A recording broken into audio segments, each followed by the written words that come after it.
Dahulu ada 3 orang bersaudara sepakat untuk menemui pendeta Barsisa di kuilnya. Mereka akan memintanya menjaga saudari mereka selama kepergian mereka untuk berdagang.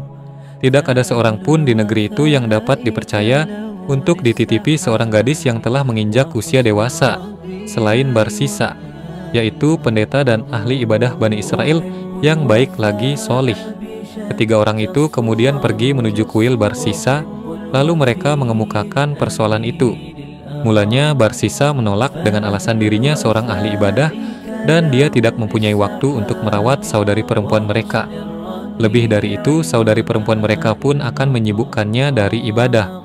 Satu hal yang tidak diketahui oleh ketiga bersaudara itu adalah bahwa Barsisa merupakan sosok yang menyukai kebanggaan dan imannya pun lemah.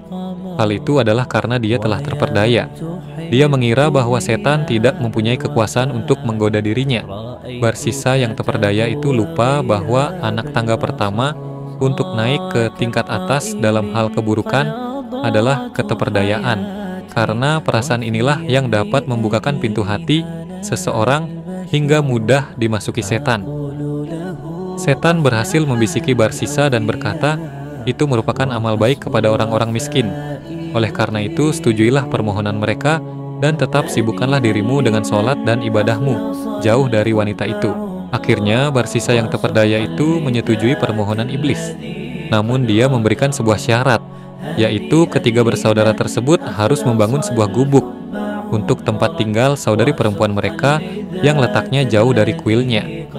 Dengan demikian, Barsisa tidak dapat melihatnya. Begitu pula sebaliknya, saudari mereka tidak dapat melihat Barsisa.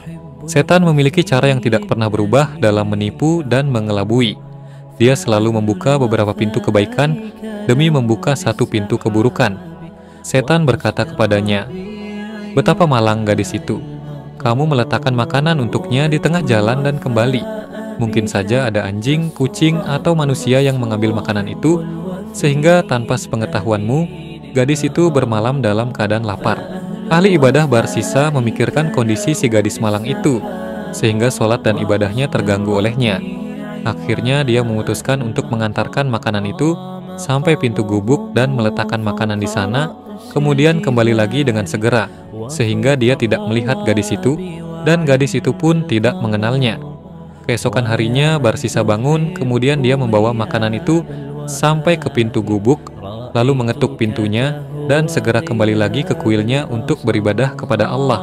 Sementara itu, setan selalu menyertainya untuk membisikkan dan menggodanya dengan cara lain. Kemudian setan membayangkan ke dalam hayalan Barsisa, sehingga Barsisa melihat dalam hayalannya rupa gadis tersebut begitu cantik lagi mungil. Sementara dirinya adalah lelaki yang sudah lama mengasingkan diri dari keramaian manusia untuk melakukan ibadah. Tidak lama kemudian Barsisa memohon ampunan kepada Tuhannya dan kembali kepada ibadahnya. Namun dia kembali dengan hati yang lain, bukan hati yang pernah dia kenal. Gadis itu selalu ada dalam hatinya, meskipun dia tidak pernah melihatnya, dan gadis itu pun tidak pernah melihat dia. Hari berikutnya, Barsisa melakukan hal yang sama. Dia meletakkan makanan itu, lalu pergi, kemudian larut dalam ibadah dan sholatnya. Namun ada sesuatu yang mengganggu sholat dan ibadahnya. Dia meletakkan makanan itu di depan pintu gubuk, kemudian pergi. Siapa tahu gadis itu tidak mengambil makanan tersebut sebab mungkin saja suatu hari dia sakit atau tidak enak badan, sehingga membutuhkan dokter atau obat.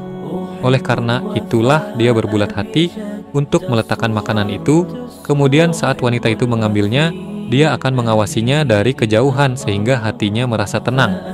Dalam benak Barsisa tidak pernah terlintas bahwa semua itu bisikan setan yang menguasai dirinya. Oh, alangkah cantiknya dia. Ternyata dia lebih cantik dari yang aku bayangkan.